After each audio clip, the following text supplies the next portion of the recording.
Hello everyone, welcome to Naira study hub. आप सब कैसे हैं? आई होप अच्छे होंगे। मैं नायरा स्वागत करती हूँ आप सबका आपके अपने YouTube channel Naira study hub पर। फ्रेंड्स देखिए, आज हम लोग किन चीज़ों पे डिस्कस करेंगे उसके बारे में पहले जानेंगे। यानी देखिए, कहानी शिक्षण की विधियाँ, इसके बारे में जानेंगे। उसके बाद देखिए कविता शिक्षण, इससे संबंधित देखिए कविता की विशेषताएं, इसको जानेंगे। उसके बाद देखिए इसमें कविताओं के प्रकार, इन सब चीज़ों के बारे में डिटेल में जानेंगे। पिछली वीडियोस में हम लोगों ने क्या जाना, इसको समझ लेते हैं। तो हम लोगों ने देखिए ध्वनि के आवश्यक तथ्यों को जाना। उसके बाद देखिए हम लोगों ने क्या जाना, स्वरों की प्रमुख विशेषताओं के बारे में पढ़ा, व्यंजन के बारे में पढ़ा, यानी व्यंजनों का वर्गीकरण, इसके बारे में डिटेल में जाना। उसके बाद स्वर तंत्रियों के आधार पर वर्गीकरण, इसके बारे में जाना। उसके बाद देखिए कहानी शिक्षण और कहानी शिक्षण के उद्देश्यों को डिटेल में जाना। आज हम लोग क्या पढ़ेंगे? आज हम लोग कहानी शिक्षण की विधियां, इसके बारे में जानेंगे। तो सबसे पहले समझ लेते हैं कि कहानी यानी कहानी लेखन या कहानी शिक्षण होता क्या है। तो कहानी प्राथमिक स्तर के जो बच्चे होते हैं उनकी सबसे महत्वपूर्ण और सबसे ज़्यादा वो लोग पसंद करते हैं, यानी ये जो गतिविधि होती है कहानी शिक्षण की, ये गतिविधि सबसे महत्वपूर्ण होती है। बच्चे इसमें बहुत ही ज़्यादा इंटरेस्ट लेते हैं। अगर आप बच्चों को कहानी के माध्यम से कोई चीज़ पढ़ाते हैं, किसी चीज़ का ज्ञान देते हैं, तो बच्चा क्या करता है, खेल खेल में चीज़ों को आसानी से सीख जाता है। और यही तो होता है ना कि हमें तो बच्चों को सिखाना है कि किस तरह से बच्चे शिक्षा प्राप्त करें।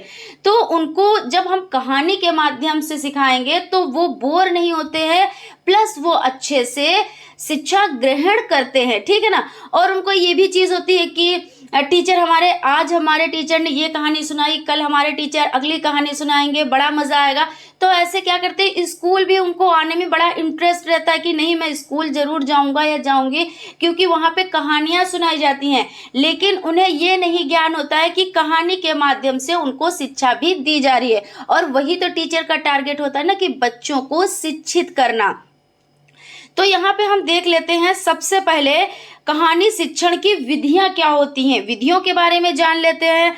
तो गहन अध्ययन प्रणाली, यानी गहन अध्ययन प्रणाली का अर्थ है कहानी में आए कठिन शब्दों, मुहावरों, लोकोक्तियों आदि की व्याख्या करते हुए कहानी को पढ़ना। यानी क्या है, अभी हम लोग यहाँ पे इस चीज के बारे में डिस्कस कर रहे हैं कि जो कहानी होती हैं तो उनमें देखिए क्या क्या चीजें होती हैं। उनमें देखिए कठिन शब्द भी होते हैं, मुहावरे भी होते हैं, लोकोक्तियां भी होती हैं। तो उनको क्या करना होता है, तो उनको कहानी के माध्यम से पढ़ना होता है। लेकिन क्या है, इंटरेस्टिंग वे में। ऐसे अगर आप बोरिंग वे में पढ़ा देंगे बच्चों को तो वो बोर हो जाएंगे, उनको ऐसा लगेगा कि ये बोझ है, ठीक है, वो बोझ को नहीं लाद पाएंगे। अगर उनको बड़ा ही स्मूथली टाइप से आप उनको पढ़ाएंगे और अच्छी अच्छी कहानियों के माध्यम से और अभिनय के माध्यम से, इस पे भी डिस्कस करेंगे अभी, अभिनय के माध्यम से, तो बच्चे क्या करते हैं, उसको बड़ा ही उनको बड़ा ही मज़ा आता है और बड़े मज़े से वो लोग ज्ञान प्राप्त करते हैं, ठीक है ना। अब देखिए यहाँ पे हम लोग समझ लेते हैं कि शिक्षक को सबसे पहले क्या करना चाहिए। जो स्टूडेंट्स हैं उनको क्या कि मनोरंजन से संबंधित कहानियों का क्या करना चाहिए, लेखन भी कराना चाहिए और उनको शिक्षण विधियां भी प्रदान करनी चाहिए। उसके बाद यानी करानी चाहिए। फिर उसके बाद हो जाता है अधूरी कहानी पूर्ति प्रणाली। तो इसमें किस तरह से किया जाता है कार्य, जैसे इस प्रणाली के प्रयोग द्वारा छात्र को सर्वप्रथम कहानी रचना सिखाई जा सकती है। इसमें कहानी निम्न प्रकार से पूरी करनी होती है। जो ये अधूरी कहानी है इसके बारे में बता रहे हैं, अधूरी कहानी प्रणाली। तो कहानी का मात्र शीर्षक देकर, कहानी का आरंभ 2-3 वाक्यों से करके, अथवा एक अनुच्छेद देकर पात्रों, घटना, उद्देश्य, वातावरण आदि छात्रों पर छोड़ दिया जाता है। यानी यहाँ पे कहने का मतलब ये है, जैसे कोई कहानी आपको बच्चों को सिखानी है, मान लीजिए प्यासा कौआ, तो क्या आपने किया, वहां पे आपने लिख दिया प्यासा कौआ। अब बच्चा उसको हो सकता है वो इतना पढ़ने में सक्षम ना हो, लेकिन जब आप पढ़ाते तो पढ़ने में तो सक्षम होगा। लेकिन यहाँ पे कहानी की बात हो रही है, तो आपने क्या किया, एक चित्र बना दिया, घड़ा बना दिया और उस पे एक कौवे को बिठा दिया, ठीक है ना। तो अब ये कौवा क्या सोच रहा है कि पानी तो बहुत नीचे है, तो ये मैं कैसे प्राप्त करूंगा। उसके बाद एक चित्र और बना दिया, उसमें देखिए पहले अब वो डाल पे गया, अब वो सोच रहा है ऐसा भी चित्र आप बना दें। फिर उसके बाद वो सोच क्या रहा है, देखिए अभी देखते हैं चित्र में। उसके बाद एक और घड़ा बना दिया, उसमें क्या किया, बहुत सारे कंकड़ पत्थर ला के डाल दिए, पानी क्या हुआ, ऊपर आ गया। यानी पेड़ पे वो बैठा बैठा ये सोच रहा था कि किस तरह से घड़े का जो पानी है वो ऊपर लाया जाए जिससे मैं अपनी प्यास बुझा सकूं। तो क्या होता है, वो कंकड़ पत्थर डालता है तो पानी ऊपर आ जाता है। इस तरह से अब चौथा चित्र बना दीजिए कि कौवे की प्यास मिट गई जब पानी ऊपर आ गया। तो इस तरह से जब आप उसका सिर्फ एक जैसे अधूरी कहानी देंगे और उसको कंप्लीट करने को कहेंगे कि आपने एक चित्र बना दिया, दूसरा छोड़ दिया, तीसरा बना दिया, चौथा छोड़ दिया, तो बच्चे उसको कंप्लीट करेंगे कि यहाँ पे ये चीज़ होनी चाहिए। अब ये कौवे के, और क्योंकि ये बहुत फेमस कहानी है ना, तो बच्चों को बहुत अच्छे से रटी रटाई होती है और उनको बहुत ही इसमें बड़ा मज़ा भी आता है। तो क्या करते हैं, तो बच्चे उसको पूरी करते हैं कि अब ये कौवा जाएगा, अब ये डाल पे बैठेगा, फिर सोचेगा, फिर आएगा, कंकड़ पत्थर लेकर आएगा, फिर घड़े में डालेगा, घड़े का पानी ऊपर आएगा और कौवा अपनी प्यास मिटाएगा। तो इस तरह से हो जाता है। इसमें देखिए शीर्षक भी, कहानी का शीर्षक आप सिर्फ दे दीजिए कि प्यासा कौवा, चालाक लोमड़ी, इस तरह से आप दे सकते हैं। और देखिए कहानी का आरंभ 2-3 वाक्यों से कर एक अथवा एक अनुच्छेद देकर। अब आपने कोई ऐसी कहानी दे दी जिसका सिर्फ आपने 1-2 वाक्य कंप्लीट किए, है ना, और उसके बाद बच्चों को दे दिए कि आप इसको कंप्लीट करें। बच्चे बड़ा ही एंजॉय लेकर उसको कंप्लीट करते हैं कि ऐसा होना चाहिए, ऐसा होना चाहिए। और ज़रूरी नहीं है कि बच्चे आपको वही आंसर दे जो आप चाहते हो, क्योंकि बच्चे हैं वो कुछ भी आंसर दे सकते हैं, है ना। वो ये भी सोच सकते हैं कि जो है वहाँ से वो पानी लाएगा तो वो डाल देगा। अब बच्चों को इतनी तो वो नहीं है कि कौवा पानी कैसे लाएगा, इसमें डालेगा कैसे, वो कोई भी आंसर दे सकते हैं। या चालाक लोमड़ी की आप कहानी पढ़ा रहे हो तो बच्चे ऐसा भी आंसर दे सकते हैं कि लोमड़ी को अंगूर नहीं मिलेंगे, लेकिन ऐसे भी कोई बच्चे आंसर दे सकते हैं कि वो छड़ी उठाएगी और ऊपर से ऐसे अंगूरों पे छड़ी मार देगी, अंगूर गिराएंगे, है ना। बच्चे आंसर देंगे लेकिन वो अपनी समझ के अकॉर्डिंग आंसर देंगे, है ना, लेकिन एक्टिविटी तो वो कर रहे हैं ना।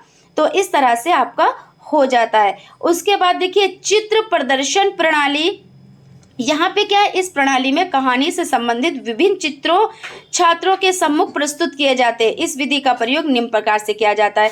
कहानी के चित्रों को दिखाकर, कहानी के घटना या छात्रों से प्रश्न पूछकर, नई कहानी को चित्रों के माध्यम से पढ़ाकर, स्वतंत्र चित्र दिखाकर। देखिए वही चीज़ हो जाती है जैसे अधूरी कहानी में आपका हो गया कि आपने अधूरी कहानी चित्रों के माध्यम से, या उसको ज़्यादातर बच्चों को चित्रों के माध्यम से ही समझाना चाहिए। अब इसमें जो चित्र प्रदर्शन प्रणाली हो जाती है, इसमें भी यही चीज़ हो जाती है। जैसे आपने खरगोश और कछुए की कहानी आपने बच्चों के सामने चित्र के माध्यम से रख दी, तो पहले में क्या है कि वो रेस के लिए यानी दौड़ के लिए तैयारी कर रहे हैं, खरगोश और कछुआ। फिर उसके बाद दूसरा चित्र आपने लगा दिया कि जब चलते चलते चलते चलते क्या हुआ, खरगोश ने सोचा, पीछे मुड़कर देखा। अब देखिए आप इस तरह से चित्र दीजिए कि खरगोश पीछे मुड़कर देख रहा है कि कछुआ बहुत दूरी पर है। अब तीसरा चित्र आप दीजिए, है ना। अब या तो आप तीसरा चित्र ना दें, बच्चे खुद सोचेंगे कि वो जवाब देंगे, जवाब जरूर देंगे, लेकिन जरूरी नहीं जो आप चाहते हैं वही जवाब दें। वो ऐसा भी कह सकते हैं कि खरगोश दौड़ता जाएगा और वो जीत जाएगा क्योंकि वो तेज दौड़ता है। कुछ ऐसा भी आंसर देंगे कि खरगोश सो जाएगा, वो सोचेगा मैं तो बहुत तेज दौड़ लेता हूँ तो मैं बाद में दौड़ लूंगा, है ना। इस तरह से आंसर आपको मिल सकते हैं। तो आपने क्या किया, फिर एक आपने चित्र लगा दिया जिसमें खरगोश सो रहा है और कछुआ दौड़ रहा है। फिर उसके बाद आपने क्वेश्चन किया बच्चों से, तो बच्चों ने कहा खरगोश जीत गया, किसी ने कहा, देखिए सब आंसर अलग अलग देंगे। खरगोश ने कहा, बच्चे ने कहा कि खरगोश जीत गया, कुछ बच्चों ने कहा कछुआ जीत गया। अब जब कछुआ जीत गया कुछ बच्चों ने कहा, तो आपने उनसे क्वेश्चन किया कि कैसे कछुआ जीत गया, तो उनके मन में जो चीजें होंगी यानी माइंड में जो चीजें चल रही होंगी उस तरीके से वो आंसर देंगे। कुछ कहेंगे कि खरगोश सो गया था इसलिए कछुआ जीत गया, कुछ कहेंगे कि कछुआ हार गया, खरगोश इसलिए जीत गया क्योंकि वो बड़ा भी दिख रहा था और तेज दौड़ भी लेता है ना। फिर आप एक चित्र लगा दें जिसमें खरगोश सो रहा है, कछुआ दौड़ रहा है और लास्ट में खरगोश हार गया और कछुआ जीत गया। इस तरह से आप बच्चों को चित्र के माध्यम से समझा भी सकते हैं, प्लस कहानी के बाद आप बच्चों को ये भी समझा सकते हैं कि जो तेज होता है, जो तेज दौड़ने में होता है, अपने में गुरूर करता है, अपने में घमंड करता है कि हम तो बहुत ही महान हो गए, बहुत ही बड़े हो गए क्योंकि हम बड़े हैं, हमारे में स्पीड बहुत है और हम ही जीतेंगे। लेकिन ये नहीं मालूम होता है जो हल्की चाल से चलता है, जो धीमी चाल से चलता है, कभी कभी वो भी जीतता है। क्योंकि जो आप लगातार कार्य करेंगे, क्योंकि कहते नहीं मेहनत कभी बेकार नहीं जाती, तो जब आप धीरे धीरे चलेंगे, थोड़ा थोड़ा रोज चलेंगे, आप जीतेंगे। या जो बहुत फास्ट चलता है, बहुत तेज चलता है और वो ठहर ठहर के चलेगा कि एक दिन दौड़ लिया, 2 दिन सो लिया, एक दिन दौड़ लिया, 2 दिन सो लिया, तो क्या वो सक्सेस होगा?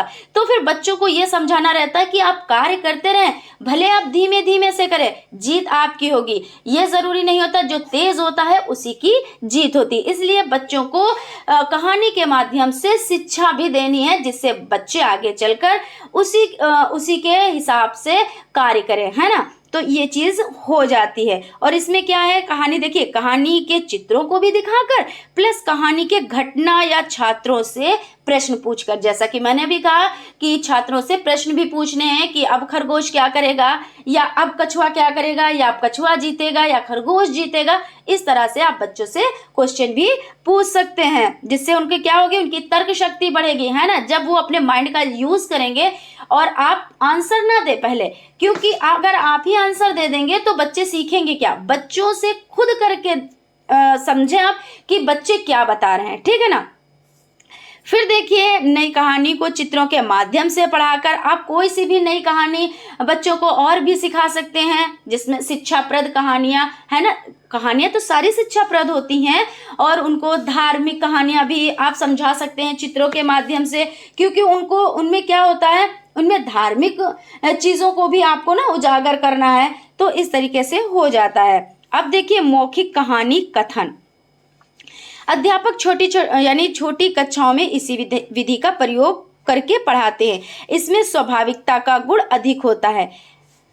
किसमें? मौखिक कहानी कथन, क्योंकि आप बच्चों को बता रहे हैं कि इस तरह से जो भी आप कहानी बच्चों को बताते हैं, जो भी बहुत फेमस है वो भी कहानियां बताते हैं। जैसे चालाक लोमड़ी हो गई, कि लोमड़ी क्या थी, बहुत ही चतुर थी और वो आई जंगल में, उसने अंगूर का गुच्छा देखा, फिर क्या किया, वो बहुत बार उचकी और अंगूर का गुच्छा उसको नहीं प्राप्त हुआ। लास्ट में उसने क्या कहा, लास्ट में कहा अंगूर खट्टे। यानी कि जब कोई चीज किसी को नहीं मिलती है तो वो उसमें दोष निकाल देता है। जब तक उसको वो चीज मिलने की वो होती है तो बड़े अच्छे, मतलब जो लोमड़ी थी, चालाक लोमड़ी थी, उसके लिए वो अंगूर बहुत ही अच्छे थे, क्योंकि उसको लालच ही तो आया था कि अंगूर लगे हैं, बहुत मीठे होते हैं भाई, उसने ये सोचा। लेकिन जब उसने बहुत प्रयास किया, क्योंकि ऊंचाई पे अंगूर लगे थे और लोमड़ी इतना ऊंचे उछल नहीं पा रही थी, अब उसको क्या था, उसको ये था कि अब अच्छी चीज को भी उसने बुरा बना दिया, है ना। क्योंकि जब वो चीज उसको नहीं प्राप्त हो पाई तो अच्छी चीज को बुरा बना दिया। तो आप बच्चों को इससे शिक्षा कैसे दे सकते हैं, इससे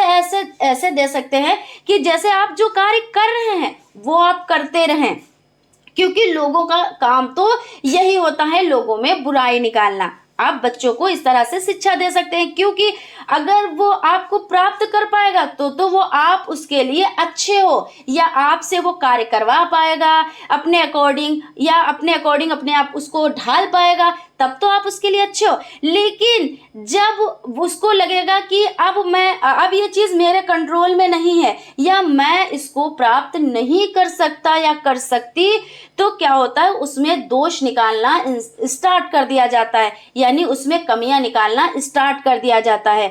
तो इन कमियों से आप लोग ना डरें, आगे बढ़ें, कार्य करें, यही चीज बच्चों को सिखानी रहती है, ठीक है ना। और कमी उसी में निकाली जाती है जिसमें अच्छाइयां होती, क्योंकि अंगूर अच्छे थे, मीठे थे, मगर लोमड़ी को मिले नहीं, इसलिए अच्छी चीज को बुरा बना दिया गया, ठीक है ना। अब देखिए, कविता शिक्षण देखते हैं। कविता शिक्षण देखिए, इससे भी बच्चे बड़ा इंटरेस्टिंग लेकर बच्चे सीखते हैं। कैसे सीखते हैं? कविता शिक्षण से, तो इसके बारे में भी जान लेते हैं। देखिए, मानव चेतना संपन्न तथा संवेदनशील प्राणी है।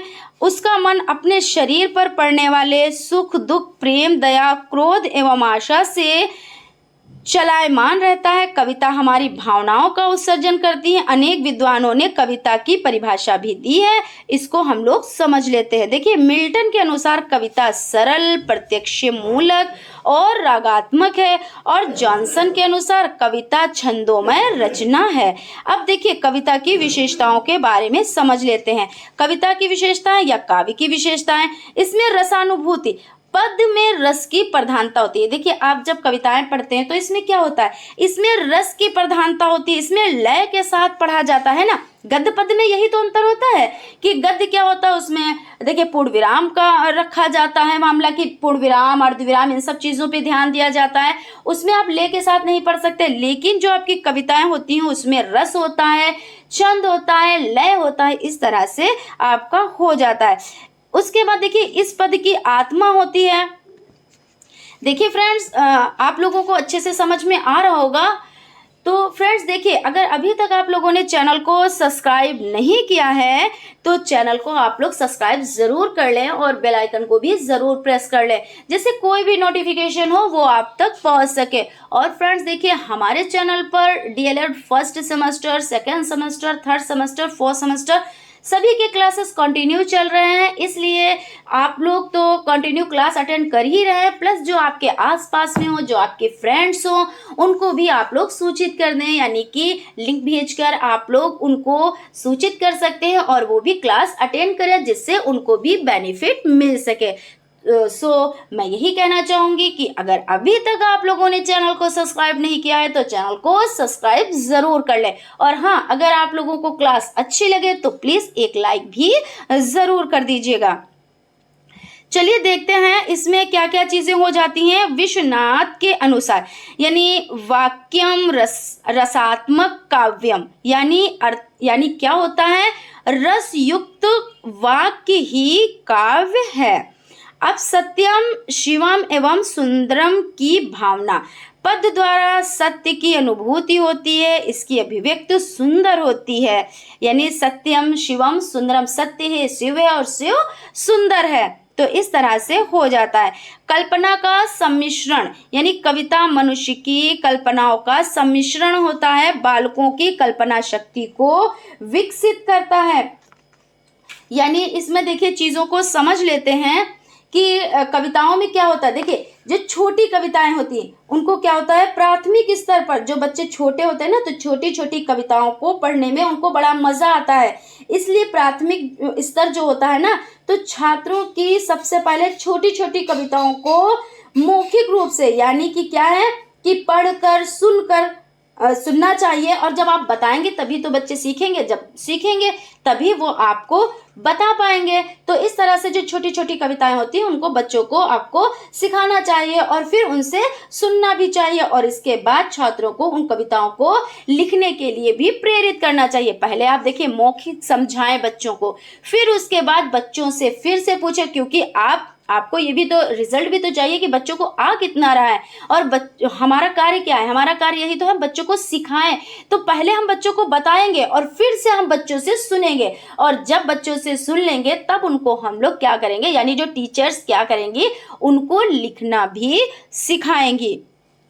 अब देखिए कविता शिक्षण के उद्देश्य, इसके उद्देश्य क्या क्या होते हैं इसको भी समझ लेते हैं। तो विद्यार्थियों में पद के प्रति रुचि व प्रेम उत्पन्न करना, यानी देखिए इसको लय के साथ पढ़ा जाता है, रस छंद के हिसाब से पढ़ा जाता है। और तो बच्चे क्या करते हैं, इसमें एंजॉय लेकर पढ़ते हैं ना, कविताओं को अच्छे से वो लोग पढ़ते हैं। विद्यार्थियों में कल्पना व बोध शक्ति का विकास करना, विद्यार्थियों को पूर्ण मनोयोग से कविता पाठ सुनने के योग्य बनाना, और विद्यार्थियों को उचित गति, आरोह अवरोह तथा भावानुसार काव्य पाठ करने योग्य बनाना। उसके बाद विद्यार्थियों को रस छंद अलंकार आदि का ज्ञान कराना। अब इसमें बच्चे क्या करते हैं, रस छंद अलंकार का ज्ञान प्राप्त करते हैं। अब देखिए कविताओं के प्रकार कौन कौन से होते हैं, तो इसमें हम समझ लेते हैं। देखिए सबसे पहले बाल गीत हो जाता है, ठीक है ना। तो जब बाल गीत को हम समझ लेते हैं, देखिए प्रारंभिक अवस्था में बालकों के लिए लिखे गए ये गीत उनके दैनिक जीवन से संबंधित हों, मनोरंजक हों, कहानियों पर आधारित हों, ये बाल गीत संगीतात्मक एवं अभिनयात्मक होने चाहिए। उसके बाद देखिए वर्णनात्मक गीत, तो माध्यमिक कक्षाओं में पढ़ने वाले विद्यार्थियों के लिए इस प्रकार के कविताओं की रचना की जाती है। भक्ति, देशभक्ति, प्रकृति संबंधी वर्णनात्मक कविताएं इस अवस्था के बालकों को पढ़ाई जाती हैं। देखिए जैसे हम देख सकते हैं, अभी हम लोग उदाहरण भी देखेंगे। उसके बाद देखिए साहित्यिक कविताएं देखिए इस अवस्था में विद्यार्थियों के लिए विषय गंभीर हो, भाषा परिमार्जित होनी चाहिए, कविता का चयन बहुत ही गंभीरता से करना चाहिए। उसके बाद कविता काव्य शिक्षण का महत्व, तो कविता शिक्षण गतिविधियों में सृजनात्मक शक्ति का विकास करती है और कविता द्वारा किसी समाज की संस्कृति, दर्शन, आदर्श तथा मूल्यों की अभिव्यक्ति किया जाता है। जैसे तुलसीदास की रामचरितमानस मैथिली शरण गुप्त की भारत भारती हो जाती है। अब देखिए कविता काव्य शिक्षण की विधियां कौन कौन सी हो जाती हैं? बाल गीत तथा नाट्य विधि। तो इस विधि में क्या होता है? इस विधि से बालक अंग संचालन के साथ व्यक्तिगत एवं सामूहिक दोनों ही प्रकार के काव्य पाठ करना भी सीख जाते हैं।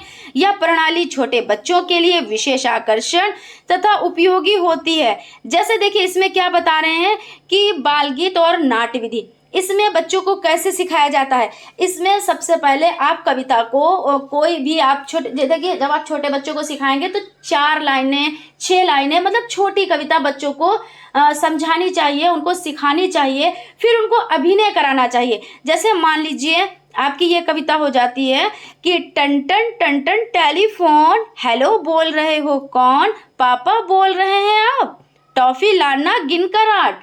अब देखिए बच्चों को ये कविता आपने सिखा दी, उसके बाद उसमें एक कैरेक्टर आप रख दीजिए, यानी अभिनय करवाना है ना, तो कैरेक्टर रख दीजिए, बच्चे को एक फोन टाइप में कोई चीज पकड़ा दीजिए। उसके बाद बच्चे देखिए उसको करेंगे, उनको बड़ा ही मजा आएगा, वो समझेंगे कि हम टेलीफोन वाला खेल खेल रहे हैं और वो क्या करेंगे, वो सीख जाएंगे बाल गीत और नाट्य विधि वो जान जाएंगे, क्योंकि उनको अभिनय करना भी आ जाएगा। अब वो एक्टिविटी कर रहे हैं, अब वो अभिनय कर रहे हैं, उन्होंने फोन पकड़ा और बोले टन टन टन टन टेलीफोन, हेलो बोल रहे हो कौन। अपनी जब तोतली आवाज में बोलेंगे तो उनको बड़ा ही मजा आएगा और आपको भी बड़ा अच्छा लगेगा कि बच्चे ने सीख लिया और अपनी तोतली आवाज में बोल रहे हैं। छोटे बच्चों के लिए है। फिर पापा बोल रहे हैं आप, टॉफी लाना गिनकर 8। तो इस तरह से बच्चे अभिनय करना यानी बाल गीत और नाट्य विधि सीखते हैं। उसके बाद देखिए अभिनय प्रणाली में समझ लेते हैं। इस प्रणाली में गीत के साथ साथ अभिनय भी किया जाता है। वही चीज देखिए कि अगर आप इस तरह से बच्चों को सिखाएंगे तो बच्चे बहुत अच्छे से सीखेंगे। तो आप ऐसा नहीं है कि इसमें आप ये नहीं कर सकते बाल गीत और नाट्य विधि में, क्योंकि नाटक भी तो ऐसे ही तो आप करेंगे नाट्य विधि, तो आप मतलब बच्चे एक्टिविटी करके सीखेंगे। उसके बाद जो अभिनय है, अभिनय प्रणाली, तो उसमें भी ये चीज हो जाती है कि इस प्रणाली में गीत के साथ साथ अभिनय भी किया जाता है। इस प्रणाली में बालक काव्य का अर्थ सस्वर वाचन कर अंग संचालन करता है एवं बालक उन्हें ध्यान पूर्वक सुनते तथा देखते हैं। अब जैसे बच्चे को आपको सिखाना है, जैसे एक्टिविटी, अब बच्चों को आप अभिनय करना सिखाएंगे तो जैसे कुत्ता बोला भौं भौं, भागी बिल्ली म्याऊं म्याऊं, देख भागती, चूहा बोला कहाँ भागती, बिल्ली म्याऊं। अब बच्चों को देखिए उस तरह से एक्टिविटी करना सिखाएं, उस तरह से वो कार्य करना सिखाएं, बच्चे वैसा ही करेंगे, उनको बड़ा ही मजा आएगा, है ना। तो ये चीज यहाँ पे हो जाती है। तो आप बच्चों को अभिनय प्रणाली द्वारा भी सिखा सकते हैं। अब देख लेते हैं शब्दार्थ कथन विधि। तो आजकल अधिकतर स्कूलों में यही दोषपूर्ण प्रणाली प्रचलित है। इस प्रणाली के अनुसार शिक्षक एक एक पंक्ति में आए हुए शब्दार्थ को बताता है एवं एक एक पंक्ति का भावार्थ समझाता है और इस प्रकार पद्य पाठ भी गद्य पाठ की भांति नीरस और यंत्रवत ही चलता रहता है। यानी देखिए ये नीरस हो जाता है। अब आप बच्चों को क्या करेंगे, बड़ी बड़ी पंक्तियां बता देंगे और उनको रटने को बता देंगे, नहीं, उनको जब इंटरेस्ट आएगा किसी चीज में, जब इंटरेस्ट से वो सीखेंगे ना, वो इंटरेस्ट लेंगे जिस चीज में, तो उनको अच्छे से समझ में आएगा। लेकिन बच्चों को बड़े बड़े वाचन दिए जाते हैं, बच्चों को बड़े बड़े भाषण दिए जाते हैं, तो बच्चे उसमें बोर हो जाते हैं, है ना। और ऐसा भी होता है कि कविताएं जब बड़ी बड़ी सी आप बताएंगे तो जो पहले की स्टार्टिंग की लाइनें हैं तो बच्चा वो बाद में उनको भूल जाता है या उनको ध्यान नहीं रखता है, क्योंकि बच्चा छोटा है ना। तो उनको कैसा, उनको अभिनय विधि से बच्चों को समझाना चाहिए, ना कि बड़े बड़े व्याख्यान, बड़ी बड़ी कविताओं से, ठीक है ना। तो यहाँ पे ये हो जाती है, ये थोड़ी सी इंटरेस्टिंग नहीं रह जाती है, क्योंकि इसमें अभिनय का रोल नहीं है। फिर उसके बाद तुलना प्रणाली, इस प्रणाली के अंतर्गत एक ही पद की तुलना उसी भाषा में अन्य कविताओं के कविता पंक्तियों से की जाती है। अब देखिए यहाँ पे क्या होता है कि तुलना प्रणाली, अब पहले क्या था, जब देश आजाद नहीं था तो स्त्रियों की दशा कैसी थी, उनको क्या था, उनको घर की चार दीवारी में बंद रखा जाता था, उन पे शोषण भी किए जाते थे। ऐसा नहीं है कि शोषण नहीं स्त्रियों पे किए जाते थे, उनको उनके जैसे सती कर दिया जाता था, बाल विवाह कर दिए जाते थे ना, कि छोटे छोटे बच्चे होते थे, छोटी छोटी लड़कियां होती थी, उनका विवाह कर दिया जाता था। सती का मतलब आप लोग जानते हैं, हम लोग पिछली क्लास में पढ़ भी चुके हैं कि सती का मतलब ये होता है कि जब आप छोटी सी उम्र में उसका विवाह कर दिया, उसके बाद क्या हुआ, उसके पति की मृत्यु हो गई, अब उसको, वो अभी देखो एज पे भी नहीं आई, मगर उसको क्या हुआ, उसी की चिता के साथ में स्त्री को जला दिया जाता था। तो ये सब चीजें स्त्रियों पे मतलब शोषण ही तो हो रहा था। और बाद में जो हमारे महान लोग आए, उन्होंने इन सारी प्रथाओं को समाप्त किया, लेकिन अभी भी कहीं पर ये चीजें देखी जा रही हैं, जो स्त्रियों को वो चीजें नहीं मिल रही हैं जो उनको मिलनी चाहिए, ठीक है ना, वो हक नहीं मिल रहे हैं जो मिलने चाहिए। तो इस तरह से यहाँ पे क्या हो जाता है, यहाँ पे देखिए मैथिली शरण गुप्त जी ने ये पंक्तियां कही हैं कि अबला जीवन हाय तुम्हारी यही कहानी, अबला जीवन हाय तुम्हारी यही कहानी, आंचल में दूध और आंखों में है पानी, क्योंकि नारी की स्थिति यही थी। और कितने लोगों ने बहुत प्रयास किए, अपनी जान तक दे दी इन सब चीज़ों के लिए, लेकिन कहीं कहीं पर अभी भी इतना पिछड़ा समाज है कि स्त्रियों को वही जगह दी जाती है, ठीक है ना। तो इन्होंने ये पंक्तियों में सिद्ध कर दिया कि स्त्री की कितनी दयनीय दशा है, ठीक है ना। उसके बाद मुक्त करो नारी को, मानव चिर बंदरी नारी को, किसकी पंक्ति है, तो सुमित्रा नंदन पंत जी की पंक्तियां हो जाती हैं। तो फ्रेंड्स देखिए आज हम लोगों ने क्या क्या चीजों पे डिस्कस किया, देख लेते हैं। कहानी शिक्षण की विधियां, इसमें गहन अध्ययन प्रणाली को देखा, अधूरी कहानी पूर्ति प्रणाली को देखा, चित्र प्रदर्शन प्रणाली को देखा, कविता शिक्षण को देखा, इस पर डिस्कस किया, कविता की विशेषताओं पर डिस्कस किया, और उसके बाद कविता शिक्षण के उद्देश्यों पर डिस्कस किया, और कविताओं के प्रकारों को देखा, ठीक है ना फ्रेंड्स। तो आई होप आप लोगों को बहुत अच्छे से समझ में आ गया होगा। अगर कहीं पर भी कोई कंफ्यूजन है, आप लोगों को कोई चीज समझ में नहीं आ रही है, तो प्लीज आप लोग कमेंट बॉक्स में कमेंट जरूर करें, हम उसका रिप्लाई आप लोगों को जरूर से जरूर देंगे, ठीक है ना फ्रेंड्स। और देखिए एक चीज कहना चाहूंगी, अगर आप लोगों को क्लास अच्छी लगी हो तो एक लाइक प्लीज जरूर कीजिए, और अगर अभी तक आप लोगों ने चैनल को सब्सक्राइब नहीं किया है तो चैनल को सब्सक्राइब भी कर लें और बेल आइकन को भी जरूर प्रेस कर लें, जिससे कोई भी नोटिफिकेशन हो वो आप तक पहुंच जाए। मिलते हैं नेक्स्ट क्लास में, तब तक आप लोग अपना ख्याल रखें। Thank you.